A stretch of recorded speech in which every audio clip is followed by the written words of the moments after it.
Assalamualaikum warahmatullahi wabarakatuh. Alhamdulillahirabbil alamin. Wassalatu wassalamu ala asrofil anbiya'i wal mursalin wa ala alihi wa sahbihi ajmain, amma ba'd. Puji dan syukur kita panjatkan kehadirat Allah Subhanahu wa Ta'ala yang telah memberikan kita nikmat serta karunia-Nya sehingga kita dapat hadir dan berkumpul di sini. Tak lupa salawat serta salam kita sampaikan kepada Nabi besar Muhammad sallallahu alaihi wasallam. Setelah berpuasa 1 bulan lamanya, berzakat fitrah menurut perintah agama. Kini kita beridul fitri berbahagia. Mari kita berlebaran bersuka gembira. Hai sahabat Cordova, setelah 1 bulan menjalankan ibadah puasa Ramadan, umat Islam akan segera bertemu dengan hari kemenangan. Hari kemenangan tersebut tak lain adalah Hari Raya Lebaran atau Idul Fitri. Ini adalah hari ketika umat Islam baru saja selesai melaksanakan ibadah puasa yang menubarkan dan membersihkan dosa-dosa. Hari Raya Idul Fitri menjadi momen yang paling bahagia bagi umat Islam. Akan tetapi bukan berarti momen tersebut kita harus larut dalam kegembiraan sehingga kita lalai untuk beribadah kepada Allah Subhanahu wa Ta'ala. Silahkan bersukacita saat Idul Fitri. Akan tetapi jangan sampai membuat diri lupa untuk beribadah pada hari tersebut. Seperti dengan mengikuti amalan sunnah yang dilakukan sebelum melaksanakan sholat Idul Fitri. Dengan mengikuti sunnah-sunnah yang diajarkan oleh Rasulullah Shallallahu Alaihi Wasallam, diharapkan kita bisa menjadi pribadi yang lebih baik bahkan setelah Ramadan. Berikut adalah 10 amalan sunnah yang bisa dilakukan pada Hari Raya Idul Fitri. 1.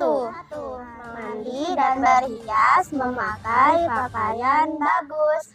Orang yang menghadiri Idul Fitri, baik laki-laki maupun perempuan, dianjurkan untuk berpenampilan rapi, yaitu berhias, memakai pakaian bagus. Tidak harus mahal, yang penting rapi dan bersih, dan wangi-wangian sewajarnya. Rasulullah Shallallahu Alaihi Wasallam telah memerintahkan kepada kami sholat 2 hari raya agar kami memakai pakaian bagus yang terbagus yang kami miliki dan memakai minyak wangi yang terwangi yang kami miliki. Hadis diriwayatkan oleh Al-Hakim dengan sanad yang baik. 2.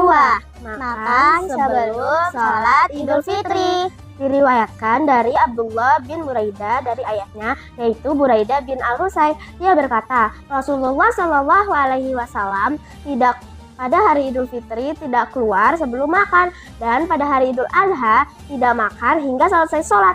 Hadis riwayat At-Tirmizi. Dianjurkan makan sebelum sholat Idul Fitri adalah agar tidak disangka hari tersebut masih hari berpuasa. 3. Membayar zakat. Zakat di dalam Islam merupakan salah satu rukun Islam yang hukumnya wajib untuk dilaksanakan. Banyak sekali kegunaan zakat bagi orang-orang yang membutuhkan. Kewajiban zakat dijelaskan di dalam hadis yang memiliki arti seperti berikut. Rasulullah Shallallahu Alaihi Wasallam memerintahkan zakat fitrah kepada orang-orang di bulan Ramadan kepada manusia 1 sa' dari tamar, 2,5 kilo beras atas orang-orang yang merdeka atau hamba laki-laki atau perempuan. Al-Hadis. 4. Berjalan kaki ke tempat sholat Idul Fitri. Jika tempat sholatnya tidak terlalu jauh, disunahkan untuk berjalan kaki ke musola, masjid, atau tanah lapang tempat diselenggarakannya sholat Idul Fitri. Hal ini sejalan dengan perkataan Ali bin Abi Thalib. Dia berkata, termasuk sunnah Rasulullah Shallallahu Alaihi Wasallam adalah keluar menuju tempat sholat Idul Fitri dengan berjalan kaki. Hadis riwayat Tirmizi. 5. Berangkat dan pulang melalui jalan yang berbeda. Diriwayatkan dari Muhammad bin Ubaidillah bin Abi Rafi dari ayahnya dari kakeknya. Rasulullah Shallallahu Alaihi Wasallam mendatangi sholat Idul Fitri dengan berjalan kaki, dan beliau pulang melewati jalan lain yang dilaluinya ketika pergi. Hadis riwayat Ibnu Majah. Salah satu hikmah yang menyebabkan Rasulullah Shallallahu Alaihi Wasallam membedakan antara jalan pergi dan pulang adalah agar banyak bagian bumi yang menjadi saksi bagi kita ketika kita beramal. 6. Melaksanakan sholat Idul Fitri. Sangat dianjurkan ketika hari raya Idul Fitri. Hukum sholat ini adalah sunnah muakkadah sejak tahun kedua Hijriah. Rasulullah Shallallahu Alaihi Wasallam sendiri selalu melaksanakannya hingga beliau wafat. 7. Mengumandangkan takbir. Mengumandangkan takbir atau takbiran pada hari raya Idul Fitri adalah sesuatu yang disyariatkan oleh agama. Ada dua pendapat dari ulama mengenai waktu dimulainya takbiran, yaitu sejak malam setelah maghrib 1 hari sebelum Idul Fitri dan ketika pagi hari ketika menuju sholat Idul Fitri. Allahu Akbar, Allahu Akbar, Allahu Akbar, La ilaha illallah, Allahu Akbar, Allahu Akbar, Walillahilhamd. 8. Mendatangi keramaian.